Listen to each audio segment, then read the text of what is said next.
You know what's killing your progress? It is not your lack of discipline. It is not even your ADHD brain or your anxiety. It is the fact that every single time you feel uncomfortable, you are reaching for something to make it stop. Your phone, food, a nap, scrolling, shopping, another coffee. And I get it because I spent years doing the same thing. In fact, it's like a muscle you have to flex. I promise you're still going to catch yourself even when you have it together. I catch myself doing the same thing. But this is what's happening and no one is talking about this. Every time you fix your mood, you're forfeiting your future. Hi, guys. I am Brandon Lynette. Welcome to the Listen Bitch podcast, or welcome back to the Listen Bitch podcast. If you are a return listener, I'm Brandon Lynette. I'm a Christian mindset coach, and I help high achievers, especially those of us whose brains work a little differently, build businesses and lives that actually align with what God has called us to, instead of just managing our chaos. And before I jump into this episode today, um, I want to tell you something that has been a total game changer for me lately. Okay. I've struggled forever with constant food noise. Okay. If you know, you know that mental chatter that keeps you thinking about snacks, cravings, what you're going to eat next, even when you're not hungry. Um, and if you do not know what food noise is, like, bless you. Okay. I'm so happy for you.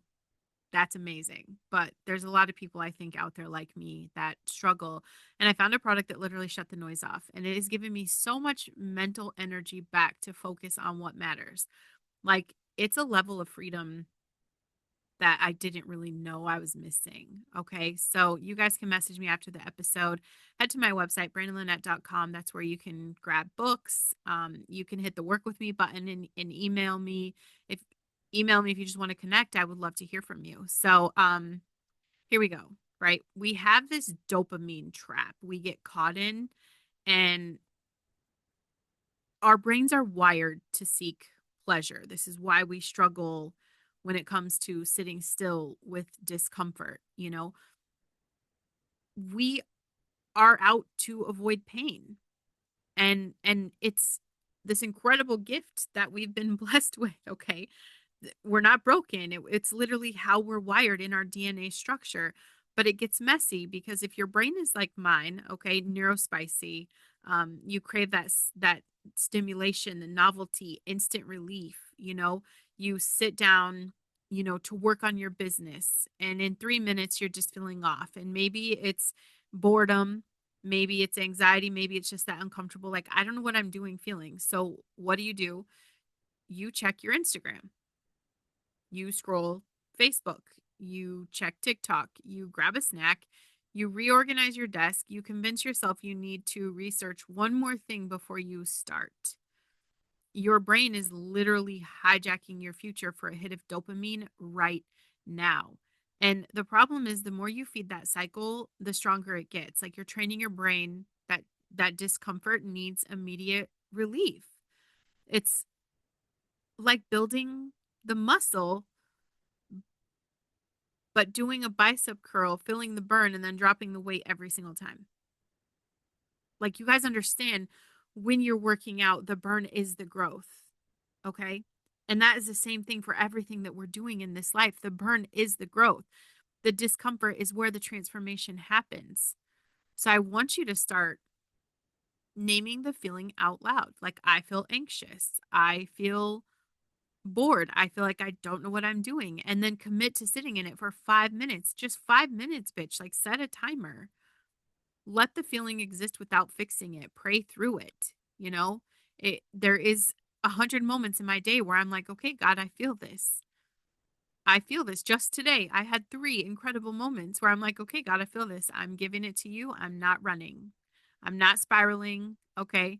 Because that is where you honestly build that spiritual and mental muscle that's going to separate anyone who is just a dreamer from the people who actually do the things, you know? And we have been conditioned culturally to believe this lie. It's the feel good now lie. Culture sold that one big time, that we should all feel good all the time, that if you're uncomfortable, something is wrong. Hungry, eat immediately. Sad, retail therapy, stress, binge Netflix, bored, scroll TikTok, anxious, there's an app for that. And the list goes on and on and on. I want you to think about how we talk about mental health now. Like it's all about self care and protecting your peace. And I'm not against the rest. I'm all for these things, but we have twisted it into avoid anything that makes you feel bad. That is not real peace. That's avoidance. And that is what the slippery slope to comfort addiction looks like. And if your brain is like mine, okay, we're neurospicy. It seeks that stimulation. You already struggle with emotional regulation, already battle impulsivity. This cultural message is gasoline on the fire in our brain. That's it. We have the brain that wants the dopamine now, and culture is literally giving us permission slips to indulge in every single uncomfortable feeling. You have to learn to build a discomfort tolerance. The Bible doesn't say count it all joy when you feel great. It literally says count it all joy when you face trials. Because trials produce perseverance and character and hope. God doesn't waste your discomfort. He uses it. But you have to stop medicating it away long enough to let him work. When you feel like shit, instead of asking, like, how do I fix this? Ask, what is this trying to teach me? What is God wanting to build in me right now? That was the greatest shifter in my mood today. Like, what is God wanting to fix in me right now? Did I have a little slip? Absolutely. Did I come back to focus and name the emotions and save the spiral? Yes. Yes. When you are constantly fixing your mood, you feel discomfort all the time, like the boredom, the anxiety, the restlessness, the doubt. You reach for a quick fix, the food, the phone, the distraction, the numbing behavior. You get the temporary relief. You've got the dopamine hit, the distraction. You have this sudden false sense of control. And then the original issue, it just stays unresolved. Discomfort returns, often worse because now you also feel shame or guilt, and then you repeat that cycle.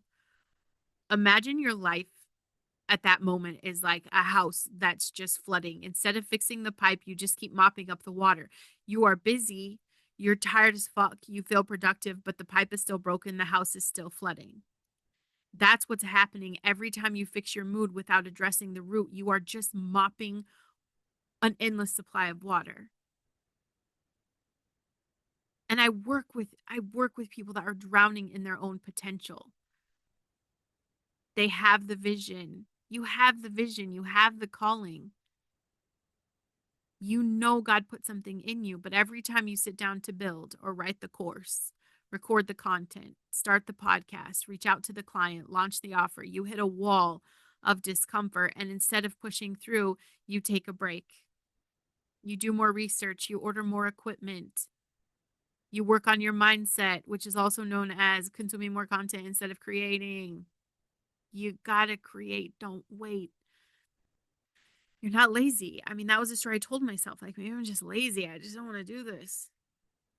You're just stuck in the mood fix cycle. So you have to commit to process over feeling. Your mood is irrelevant. I've said it before. Fuck your feelings. What matters is, did you do the thing you committed to do? Did you show up even when it felt bad? And that is where faith meets discipline. Not my will, but yours. Isn't just about big decisions. It's about the daily choice to obey God's prompting, even when your feelings are screaming at you to stop. And the real work is where, you have to start building instead of fixing. Stop asking, how do I feel better? Start asking, what do I need to build? Your emotions are like the weather. And if you're in Michigan, that's like daily change, but they change and then they pass. They're information, not instruction. You wake up anxious. You're waking up anxious about your business, and old you would spiral and scroll and snack and avoid. The new you is going to be like, all right, bitch, I feel anxious. That's just weather. What's the next right thing? What did I commit to build today? And then you build it whether you're anxious or not. And our brains, the ones that crave novelty, are going to tell you this doesn't feel right. Maybe it's not God's will. Maybe you should pivot. Maybe you need a new strategy.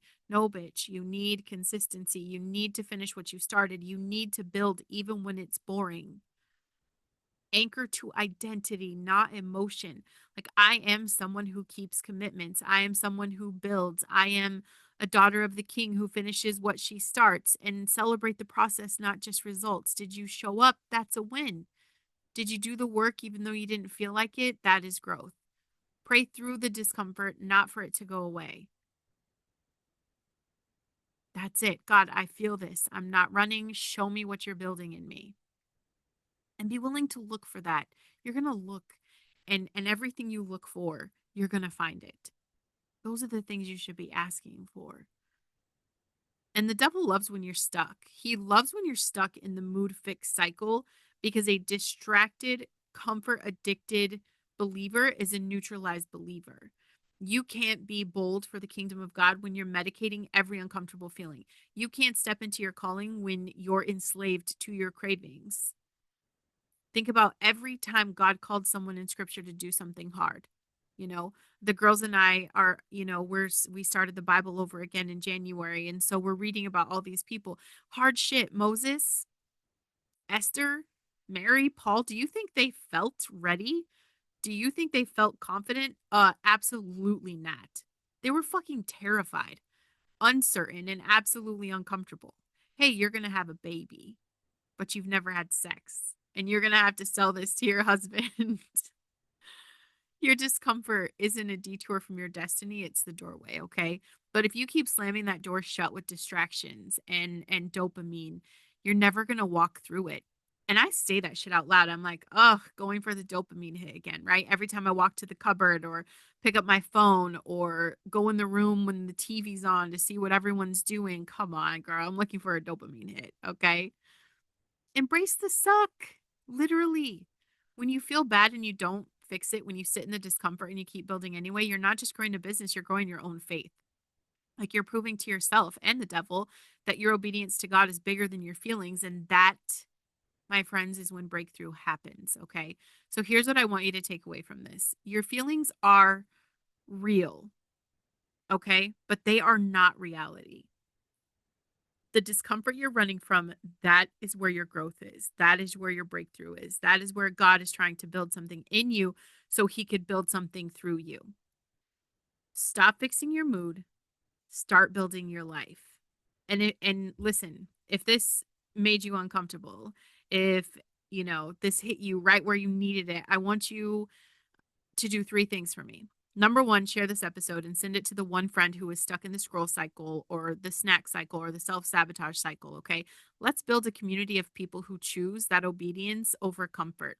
Number two, the second thing I need you to do is to subscribe to my YouTube channel. Okay. I've got full video episodes and I want you to be in that community. I am building something new over there. It's just a baby. Okay.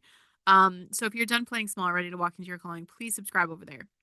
And if you're realizing you need help breaking these cycles, if you're ready to stop managing chaos and start building the momentum, go to brandonlynette.com, check out my books, hit the work with me button, okay, and send me a message. I specifically help those neurospicy brained high achievers who feel like they're sabotaging their own success break through and build something that lasts, okay?